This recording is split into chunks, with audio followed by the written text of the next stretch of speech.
मित्रों नमस्कार, मैं हूं राकेश कुमार। आप देख रहे हैं मत अभिमत।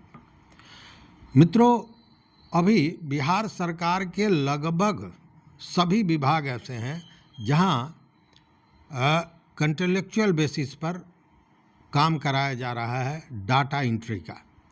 मतलब कि विभिन्न एजेंसियां हैं जो डाटा एंट्री ऑपरेटर उपलब्ध कराती हैं और वो काम करते हैं। डाटा एंट्री ऑपरेटर का काम ऐसा है कि पूरे एक तरह से कहें कि कार्यालय के या विभाग के हर चीज़ की जानकारी उन्हें होती है और ख़ासकर बैंक का लेन देन भी उन्हीं के हाथ में होता है, चूँकि डाटा तो वही सब फीड करते हैं और वही डालते हैं।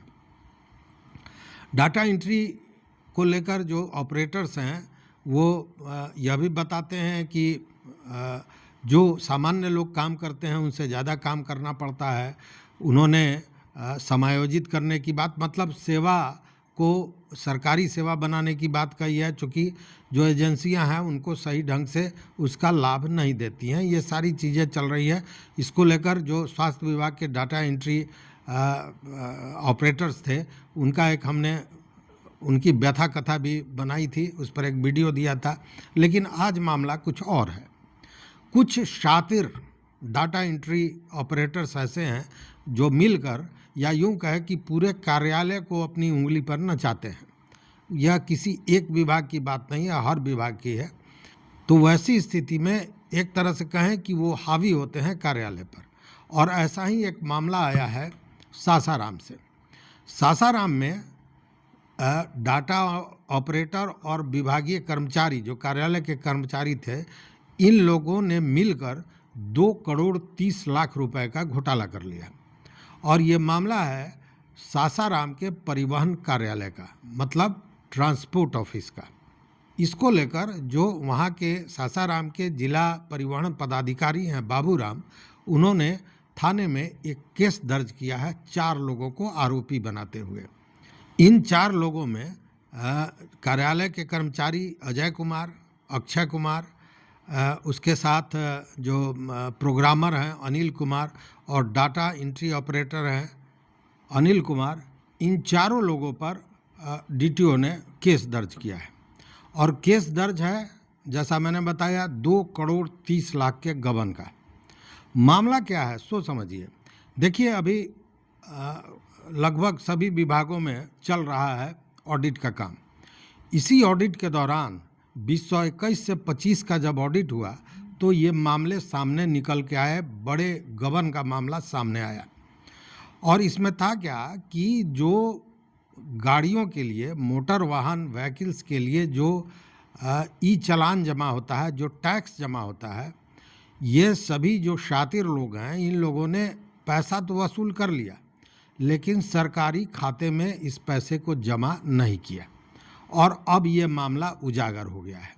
इस मामले में जो ऑडिट रिपोर्ट है उसके अनुसार मोटर व्हीकल टैक्स और ई चालान के नाम पर वसूली की गई राशि, जो कर्मचारी अजय कुमार और अक्षय कुमार हैं, उन्होंने लगभग 1,75,00,000 रुपए का गबन कर लिया। वहीं जो अनिल कुमार प्रोग्रामर और अनिल कुमार ही डाटा ऑपरेटर हैं, उन लोगों ने 55 लाख रुपए का ई चालान का गबन कर लिया। अब ये चारों मिलकर 2,30,00,000 के लगभग का मामला गबन कर चुके हैं और ये मामला उजागर हो गया ऑडिट में। उसके बाद जो डीटीओ हैं राम बाबू, उन्होंने केस कर दिया। अब पुलिस पहुंच गई है दफ्तर में और पुलिस पूरे इन लोगों का जो अकाउंट है उसको खंगाल रही है। कितना ट्रांजैक्शन हुआ, कहाँ कहाँ ट्रांजैक्शन हुआ, इसको खंगाल रही है।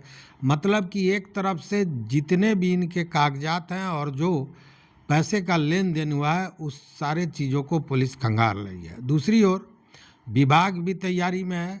आज से कल तक में ये सस्पेंड कर दिए जाएंगे सभी, और साथ में विभागीय कार्रवाई भी होगी। अब ये कब होती है देखने वाली बात है, लेकिन परिवहन विभाग में एक हंगामा जरूर मच गया है, एक बेचैनी छाई हुई है।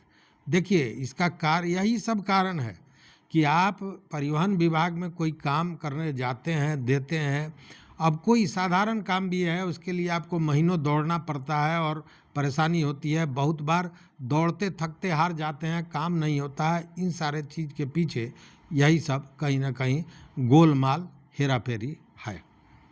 तो अब ये हेरा फेरी करने वाले पकड़े गए हैं, पुलिस कार्रवाई शुरू हो गई है, विभागीय कार्रवाई भी होगी। देखते हैं कि आगे क्या होता है, इस पूरे जांच के में क्या निकल कर सामने आता है। क्योंकि यह केवल सासाराम की बात नहीं है, अगर जांच की जाए तो बहुत से जगहों पर इस तरह के मामले नज़र आएंगे।